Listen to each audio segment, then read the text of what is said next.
Trump tried to stop this shit by putting up that wall. It only made us to work harder and smarter. I have a board of the club picking 10 more people, bringing as long as they get their cut. So what are the best ways to smuggle people now in 2025? In the car, but have them as a passenger. Going through Border Patrol. Hell yeah. ¿Puedes describir tu profesión? Narcotraficante, ¿En qué nivel se encuentra usted dentro de su organización? jefe. This is a cartel smuggler. You pop it open, inside the tire walls, that's where you're gonna hide the product. Products can be anything from powder, it can be pills. And so is this guy that deals in meth. I'll start doing it right now. Pull up to the liquor store a little bit, I see you in a little bit. Hey, make it 40. And this man right here is the right-hand man and one of the most violent cartel bosses in Tijuana. ¿Cuántos años tiene? Yeah, this one here you can see his mask, his glasses is covered up nicely. En tu trabajo. Toda la vida. Today we dive into how the Mexican cartels operate in one of the most profitable parts of their territory, the California border. And as we speak right now, there is a vicious war being fought in Tijuana. A week of attacks across Mexico. Dozens of stores, cars, buses, and trucks set on fire. And once the cartels make it into America, they have yet another battle to fight: U.S. law enforcement. A massive disruption to a cartel based in the Imperial Valley. 47 alleged members of the Sinaloa cartel indicted. More than 2 million potentially fatal doses of fentanyl seized. Today we look into questions like, is business harder or easier under the Trump administration? What are the current methods smugglers are using to be successful? And what motivates the people that work for these ruthless cartels? Join me today as we find out this and much, much more. Let's head to San Diego. But before we meet the cartel, first a quick word from our sponsor. Running a small business can be hard. Our boss doesn't know shit about technology. Guys, let's do an inventory check. Did the GDs rob us, or do we have everything we need for our shoot today in DC? There's definitely shit missing. Running a small business doesn't need to be difficult, especially if you have the right tools. And that's why today's episode is brought to you by the sponsor, Odoo. It is an all-in-one platform for your small business needs. Everything from a CRM, to inventory, to accounting, to even building a website or doing email marketing. What's cool about this management software is it has everything you need all in one place to make your small business organized and effective. Something really cool about working with Odoo is the first application you build on their platform is free, so you get to test it out without any risk. In fact, one business challenge I'm facing is hiring an overseas editor, so I use Odoo to create a questionnaire to evaluate applicants. So folks, it's time to get your small business in order. Use the link in my pinned comment or description and get started getting your small business more efficient and organized so you can do what you do best, which is run the show, make some money, and live your dreams. Thanks, Odoo. And now, folks, let's get into this cartel documentary. We got a lot of shit to cover here. We have cartel leads. We have a lot of things brewing and cooking, but I just want you to think that anywhere around this city, we're just across the border of Tijuana. You have no idea which car is making a delivery, a transaction, and that we are going to be in the thick of things for this episode. So come on, join me. For our first stop of the journey, we meet with Widow, a woman who has been smuggling on behalf of Mexican cartels for many years, and she is currently facing over 25 years in prison. She gives us the inside scoop on how smuggling is done and what it's like working for a Mexican cartel. Essentially, my role is recruiting and training people how to cross the border. Is that a difficult business right now? It is, because people are getting a lot more scared. Right now, you have a lot of different entities kind of like factoring in. So, like, my backstory is I was born here in the States on accident. Like, my mom gave birth on accident here. I was never intended to be born here. And my mom, she's from Sinaloa, and my dad's from Durango. So, growing up on the border, when I tell people, oh, I'm Mexican, hablo español, soy mexicana, no, like, you just did really well in English, like in Spanish class in school. And the truth is, I didn't learn English till I was like 14. Lo único que viene de la frontera va a ser gente, drogas y a veces documentos.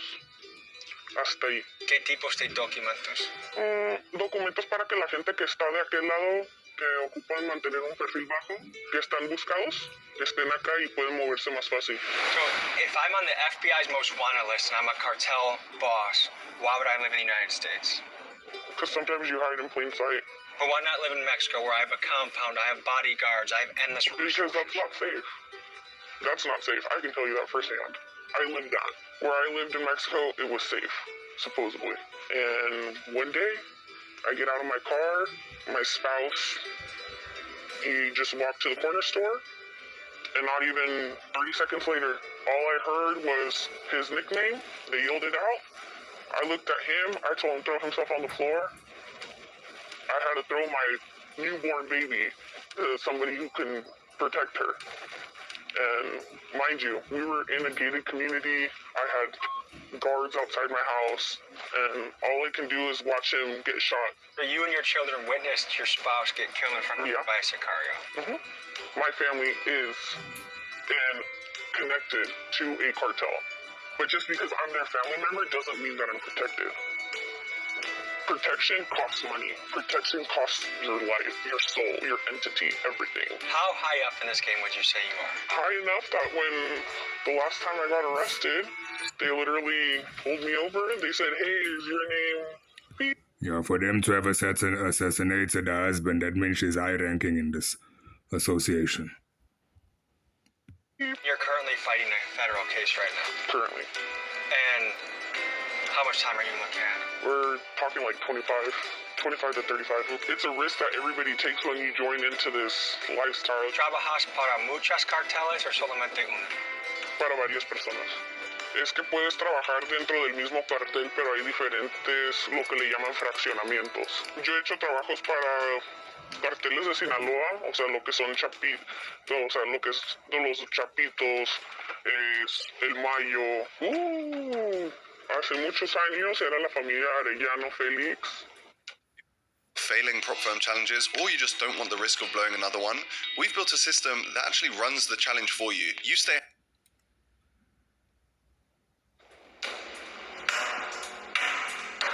Can we hear more about the battle waging, particularly in Tijuana, between cartels? Who's taking power? Who's losing power? What's going on? This is Fernando, aka El Bordo. He grew up in Tijuana and San Diego and did freelance smuggling for a few years. He's built a reputation for being heavily tapped into cartel connections, and he gives some insights on the current state of affairs and how things are going down on the border right now. It's very crazy, man, because like there's a whole faction of like the Tijuana cartel, and you hear about like the new generation cartel, but they're also Tijuana-based people, you know, but it's just with another flag. But when you get into the details, like these bosses have known each other Even though he might not be involved with trafficking anymore, I don't know why his face is not covered and his voice not edited. for years. There's just words about like they killed each other's brothers and stuff like that. So it's not really something like Sinaloa and against Tijuana because they're different factions. No, it's actually like internal.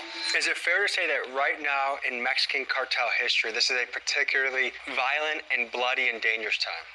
Yeah, it's worse than ever right now. How would you rate the difference between doing business under Trump versus Biden? Con Biden las cosas sí fueron tantito más relajados. Su enfoque era en otras cosas, no tanto lo que es la seguridad de la frontera, pero con Papi Trump, uy no. Es que muchos mexicanos les gusta la idea de Trump en oficina porque todos pensamos que es un pendejo, ¿no? En realidad la gente creo que no piensa la realidad de que este cabrón está muy trucha. Es bien inteligente y especialmente lo que es lo suyo es el negocio. Es cabrón el güey. Bien cabrón. Pero la cosa es que Trump es un racista. No quiere a los mexicanos. Next, we meet with a man who goes by Gordo. He is the right-hand man of one of the most violent Tijuana cartel bosses, and he gives us an insider scoop on current cartel business and politics. ¿Puedes describir tu profesión? Narcotraficante. ¿En qué nivel se encuentra usted dentro de su organización? Jefe. ¿Cuántos años tienes en tu trabajo? Toda la vida. Mi padre fue traficante. ¿Eres capaz de decir a qué organización perteneces? Creo que quiere decir que sí se puede decir. Vamos al cartel de Tijuana. ¿Cuál es la diferencia de hacer negocios bajo el gobierno de Trump al que estaba Biden? Era más fácil, la frontera estaba más abierta. Bajaron los precios de nuestros productos. El presidente Trump está haciendo las cosas perfectamente. Quiere llevar el país a una mejor economía. Está cerrando las fronteras porque pasó muchas personas que no tenían que pasar por el gobierno de Biden, que pedían asilo político. Muchas de las personas que pidieron asilo político, la verdad eran criminales. Ahora con Trump pues van a regresar los precios y Como era antes. como era antes. Entonces va bien la política con Donald Trump. Next, we meet with a man who goes by G70. He's a human smuggler as well as a drug smuggler. We met up with him in a very creepy safe house near the border, and here's how it went. How young were you when you got into this game? I was born into this, man. There's no coming out of this no more. Once you go into this game, you're gonna die, or you're gonna go to jail for the rest of your life. And that's not only 12 years. And I know this. And what makes that worth it? Giving my family a better life. I bought everybody a house, everybody has a car, and everybody has money in their pockets. Even though I might be broke, I don't have. Yes, he can give his family a better life financially, but the other aspects, especially safety, it's not a better life. It's a life of stress, a life of trauma, a life of always looking behind your back, a life of always not trusting anybody. So the life financially is good, but every other aspect is not good. Please not, because I blessed them. When do you get the blessings of your work? My blessings come when I give it away to my family and the people that I love, and it makes me feel great. How is the business different when Biden was president to Trump now? How has it changed? I didn't give a He denied he was a dumbass, man. He would stand up there and just freeze on the camera and didn't know what to do, and all that shit went for us because he wanted to open the borders, and we needed those borders to stay open. So when the president changed and Donald Trump came into play, he really put his motherfucking foot down on us. And we felt it. We felt it. Until we figured it out. We got Mexican cops paid off, every authority from the border patrol, everybody. I have a border patrol pick up 10 of my people and bring them right here. We don't give a as long as they get their cut, they will shut the If you get a shot out that window, you're gonna see that border. This section right here, it's the outskirts of Playas de Tijuana, and here it's called Soler. A lot of criminal activity happens in this section right over here. It's on the Mexican side.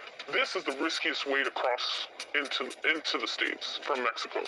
Yeah, if you try to swim through the ocean, that ocean will kill you right there. So what are the best ways to smuggle people now in 2025? In the car, but have them as a passenger. How it's done, it's kind of up, but it's really simple. Again, women kind of take domination on that part of the industry too. They steal IDs from like Americans. So the average person crossing the border right now is in a car, border patrol, go up to the checkpoint, and you have that border patrol on payroll, or you just have fake documentation? Fake documentation sometimes.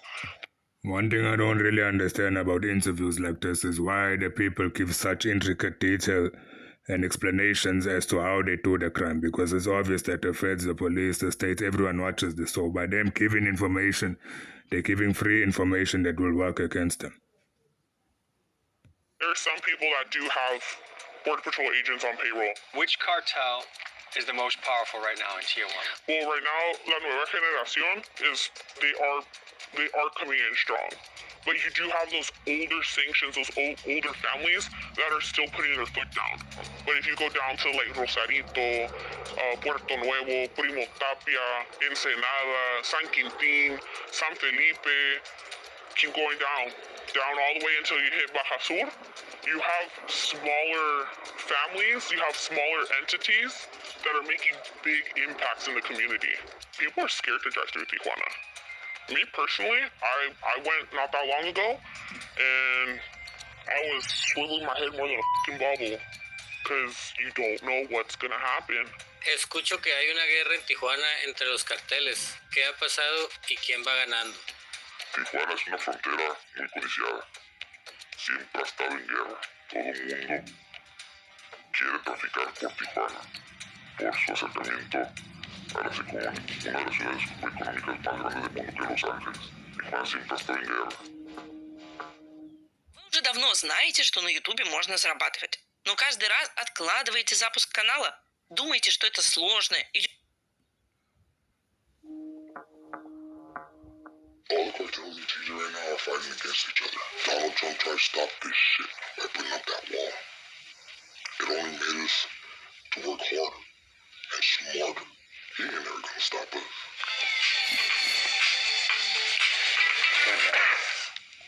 Like that little hoe right there. She's calling me right now, asking me if she can cross the border and bring some drugs for me. I told her, yeah. I said, when I got time. I'll show one little tiny ounce of see?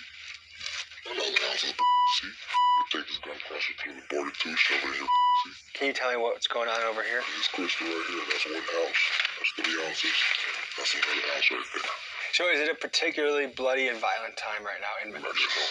Like it's stupid dangerous out there right now. Alright, so essentially, when you identify a vehicle that you're going to use to cross across the border, it's really simple. The more normal the car is, the... You'll notice how Gordo said he's the head of his operation, but you'll also notice how less, or he spoke the least throughout this interview, how covered up his face and body is. Everyone below him, everyone wants to speak a lot, show some of their face and show their experience, but him, the actual head of the organization, he's keeping himself most in the shadow, and that's how it's supposed to be. Better. So, for instance, something like this vehicle looks like a little mom car, a little family car. You'll never suspect what's its real intentions behind it. So step one, you look at the tires, right? You get that measurement of the tire. Why? Real simple. If you know anything about cars, you know that your spare tire will never be the same size of your real tire. You always go for a car that has a spare tire on the inside versus underneath. That's like a size 16, 17 tire, if I'm not mistaken. This donut, it's great. Only reason why you don't use donuts is because, one, they're extremely expensive to repair. Two, once you pop them open, you can't seal them the same. And three, for logistic reasons, you don't want to be giving away a $500-800 tire every single time you do a drop. You see this part right here? With the flathead, you pop it open. Inside the tire of the tire walls, that's where you're going to hide the product. Product can be anything from, like, powder. It can be pills. Unfortunately, there is part of this business that there's certain people that will get caught up in this. They either get too cocky, they're people that are not trusted, they're people that are burnt out, they're just people that they need to get rid of, and they'll literally set them up for failure so that way they get caught at the border. But yeah, that's how you would typically pack a tire. Other ways that people pack cars, I've done it before. It's not something that I typically like to do. You can always remove the panels here. You remove these panels, and inside it's usually pretty hollow. You can usually stick about, I never went more than like 2 bricks on each side. The tire itself can carry anywhere between 1 kilo if you're gonna do something light. That's usually like somebody who's trying to get some personal use across, but the most I've ever put in a tire is about 15 kilos. How much money can you stand to make from that? That's where pricing can get interesting. So for instance, most people, for just being a driver, unless they're working or they're communicating with somebody that they trust, it's going to be anywhere from like $2,000 a run to, if you're with an organization that respects you and values you and they're going to pay you what you're worth, they're going to pay you $2,000 for every piece of product that you have in the car. And how many of these runs can you do in a week? I used to do like 2 a day. So are you balling off of this? ¿Ganas más dinero en el negocio de trata de personas o de narcos? Es de los dos. El negocio de personas ilegales está muy rentable, está muy caro por lo mismo. Una persona ahorita tienes que cobrar a una persona ilegal hasta $20,000. Los dos son muy productivos. En un mes, ¿cuánto dinero es posible ganar en este negocio? Necesito mínimos con $100,000. This motherfucker right here, that little stupid ass area. Yes, sir.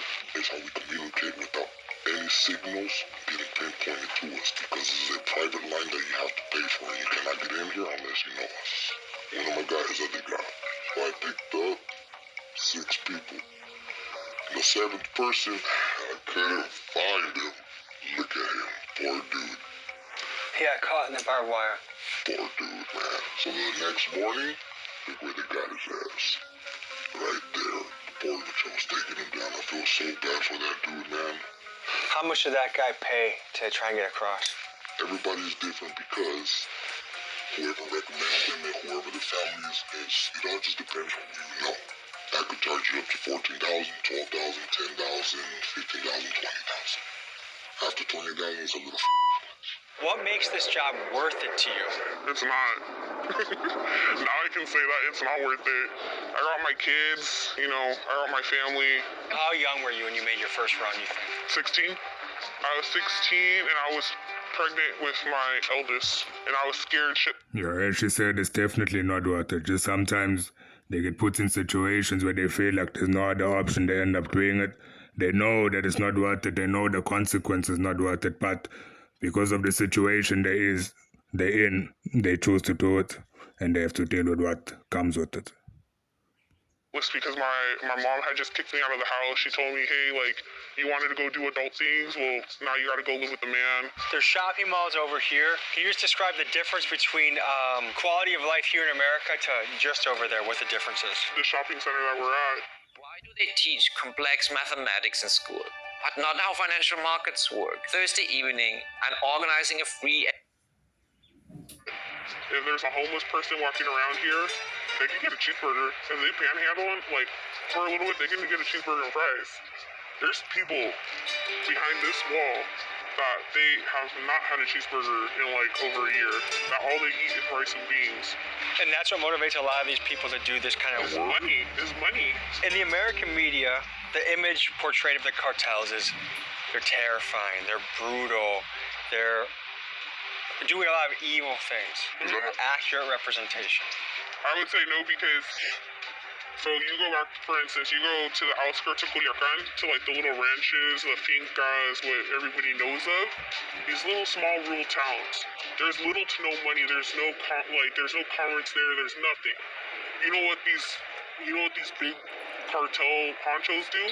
They give money back to the community. They make parks for the kids. They help with basic foods for the local community. They build schools. From many of the reports I've seen, by far the cartel that is becoming the biggest, strongest, most powerful is CJNG. Is that accurate? It's accurate for right now. What words would you use to describe their cartel? They're going against tradition, killing in front of women and children, violating women and children, robbing from innocent bystanders that have nothing to do with the organization. Is it almost like in America, OGs versus YNs? You can put it that way. So right now you're facing legal troubles. Does the cartel that you were working with or freelancing with, do they step in and help you in that situation? Nope. What does that make you think? The fact that she's facing legal problems currently, I just feel like she shouldn't even be doing this interview because she's putting herself at risk, as I said before. Rethink and second guess my choices. It really does. More loyalty? At one point I did, especially because I've been with them for so long and I've been working for so long, but at the end of the day, it's a dog-eat-dog world, And it's almost like, hey, you're good as long as you're working. I'm disposable at any point in time. People over here that claim here in the U.S. that they've tried Ducey before is fucking hilarious. That's the really... That's the real stuff. Ducey is the pink stuff. The things that you hear about, all these artists singing in songs and rapping about in songs, it is so hard to get your hands on the real shit of that. You know what I would make my money off of? Coca lavada, flavored Coke, strawberry, coconut, pineapple. Oh yeah, this. This is a driver ready to pick up, in TJ. He's waiting for somebody to meet him. So he sends that to you hey, I'm ready, I'm in position. This is the driver at the port of entry, just checking in, because we obviously... In the car, no, at this point. No, this is all drugs. So on this end of the border, you're never gonna see people actually cross people, because it's not, it's very risky to cross people through California right now. So they go through where? It's easier to do it through New Mexico and Texas. How much are California street gangs someone that buys from someone like you? So my clientele is Bloods, Crips, street gangs, and then they distribute it locally. Fuck yeah. So that makes you more of a a wholesaler. Yeah. You get the big loads to the street gangs and then break it up. Because how I got arrested and why I got arrested, it's a very deeper story behind it, and I got set up. And I had my kids with me. Someone snitched on you? Somebody snitched on me. Somebody told somebody where I was going to be at, what I was going to be at, what part I was going to be in. Is snitching on cartel business a death sentence if they Yes. find out who did it? Yes. Yeah, you see, if she's a wholesaler and now she got set up, it means that she's doing some aspects of the operation herself, which she shouldn't be. There should be people under her. No one should actually ever see her. No one should have direct contact with her. Everything should be passed down to the people under her to manage. She should be safe in all aspects at all times. So for her to be dealing directly with any product or any customer, that's why she got set up in court. Person been dealt with? To my knowledge, that individual has been taken care of. The mother, I don't want my kids doing this. It's already shameful enough that... Kids doing this? Yeah. All of them? No. Well, how do you feel about that? When I told my kid that is involved in that, I told him, like, what, why? You do it. My dad does it. My dad did it. You do it. Okay, good. I'm a great example. Like, you see what the I'm going through. Do you almost feel like you can't tell them not to do it because... I feel like a hypocrite when I tell them not to do it. Yeah, I do. I feel like a hypocrite. What do the cartels think about President Scheinbaum? I guess it's one of the worst things that happened in Mexico. So is she Yeah, she spoke of her children being involved in the same type of things that she's doing. Sometimes what you tell your children or tell people, you tell them as much as you want to stay away, do not do what I'm doing, etc. But they will listen more or follow more your actions more than your words. So you can tell them as much as you want. They perceive most of the time what you're doing to be cool, as an example. So you can tell them as much as you want to not do what you're doing, but they essentially make their own decisions. They do what they want to, and then only when the consequence comes, then they understand or start to understand why you told them not to do what you do. actively trying to shut the cartels down or do anything about the cartel situation? No, I think they're just gaining more power, the government, like the corrupt side. Now they're not only like going against like doing shady stuff to cartels, they do it to regular citizens too. You know, like so the citizens are upset about so that. it's spreading to like, it's not something like, for instance, you used to have cops that will steal drugs from cartels, you know, and then they'll sell it and stuff. But now they're actually like kidnapping like regular businessmen. ¿Te gusta la presidenta Claudia Sheinbaum? ¿Por qué sí o por qué no? A nadie le gusta la presidenta Claudia Sheinbaum porque está llevando el país mal. Here, you've been invited. You've been specially invited as someone who could possibly change the world. There's conspiracy theorists that wonder if Mossad or any sort of Israeli intelligence agency has a stake in the operations of the Mexican cartels. Do you know if that's at all accurate? I haven't really heard anything specific about it, but Mexico's always been filled with all these intelligence agencies from different parts just because its proximity to the United States. So, I mean, even famous reporters have gotten killed by a lone assassin that was never found, you know, because they started uncovering either CIA stuff or you know, spy agencies from other countries, Israel and Russians and stuff.